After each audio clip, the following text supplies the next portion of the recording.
Welcome back to Nasdaq Trade Talks. I'm Jill Malandrino, Global Markets Reporter at Nasdaq. We're coming to you live from Inside ETFs in Hollywood, Florida. And joining us for this segment, we have Dan Draper. He's the Global Head of Invesco ETFs. So we're going to take a look at the future of the industry. And Dan, as strong as the 2010s were, it looks like the decade for the 2020s is lining up to be just as explosive with growth. Yeah, no, definitely. I think the ETF industry, obviously a lot of tailwinds. We're clearly, still in a secular bull market, but I think what's amazing is not only just the flows, but the innovation just simply continues. And I look back at 2019 was I think really a record and breakthrough year on smart beta and factor investing.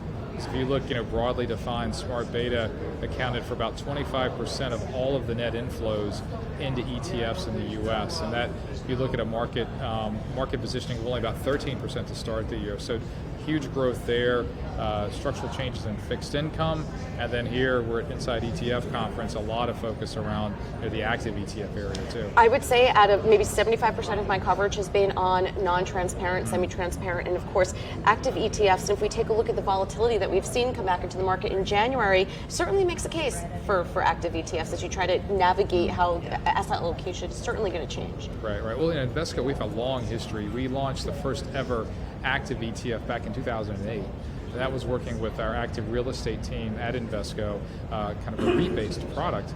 And we've since been able to launch active fixed income and even an active commodity ETF. Now, all of those ETFs were transparent active, but very successful. And we've seen over the last 3 years about a 70% compounded annual growth rate in active ETFs. So already the tailwinds of transparent active, and as you mentioned now, that if market conditions are more amenable, then security selection and maybe the non-transparent or semi-transparent active could make sense for, again, more kind of bottoms-up fundamental active managers. Yeah, it's really interesting when you think about the industry and ETFs in general, and transparency is always a key word. Transparency for investors.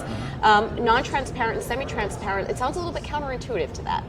It does, but I think in terms of thinking about asset allocation, we've seen where passive, and as I said, even where transparent active has really been able to focus, if you will, top-down, more systematic type strategies. But where you do go in and you're focused on security selection, more idiosyncratic opportunity, even generating alpha, that's really where skilled, fundamental investment acumen comes in. And I think if we have, as you mentioned, market conditions, maybe volatility rises, a little bit more decorrelation, and you can actually differentiate with security selection.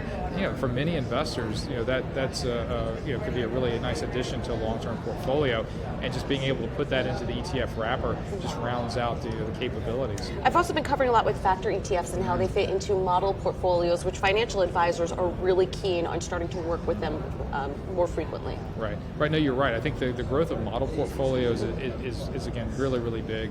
At Invesco, we're investing a lot in our solutions capabilities and putting together a team.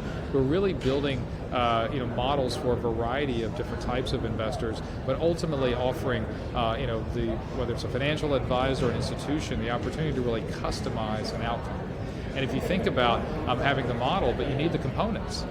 And just like a microprocessing chip, I would like to think about like Invesco Inside. How can we build ETFs that can really help, like I said, fine-tune, increase the processing ability, speed, efficiency of that model and portfolio, and really factors are a crucial ingredient. If we think about looking at an investment return or risk return characteristics and breaking it down almost to its essence of a factor, and whether it's building on this traditional style box of value, growth, small cap, large cap, but now into low volatility, into quality, other factors, then that gives a very skilled asset allocator, like in our solutions teams, the ability to, again, mass customize the solutions for a much better long-term outcome. So you're right, so the ability to kind of build it yourself or use a multi-factor approach, it's really growing in interest. I mean, it sounds like the Invesco Solutions team is almost extensions of the financial advisors and their teams and their strategy. It is.